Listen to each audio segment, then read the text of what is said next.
Hello guys, naka-receive din ba kayo ng ganito dito sa Japan? Parang income tax yata adjustment. So, nagpadala sa akin ng Tokuchiyama City Hall para sa income tax. I don't know kung basta sa tax. Parang tax refund to eh. Sa first time ko maka-receive from ilang taon ako dito sa Japan. Ngayon lang ako naka-receive nito. I think adjustment to sa tax. So comment nyo lang kung naka-receive din kayo. So ito yun. So nakalagay dito parang may marirefund ako. Ayan dito. So masaya tayo na may marirefund. First time ko itong may ma-receive na ganito.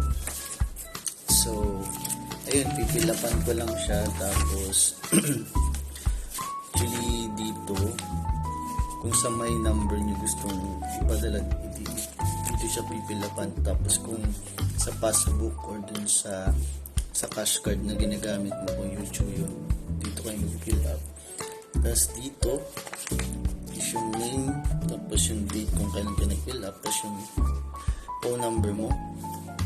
Sa back naman is dito pipilapan kung ano yung mga dito sa taas is yung sa my number, and dito sa kabila, sa baba naman is yung kung anong I think this is Japan Post Bank. Kung may ganito kayong cash card, yan.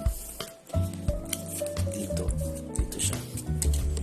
So, ayan. Tapos, meron din dito na nakalagay sa baba kung ipapakuha nyo ba or hindi sa ibang tao. So, dito siya mag-fill up.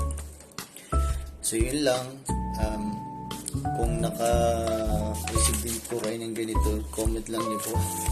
At pakiklaro din po kung talagang kung income tax return ba to, or I mean yung kasi nakalagay dito is may marireceive talaga ako.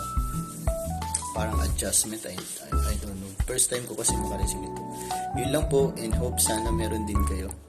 Thank you so much guys.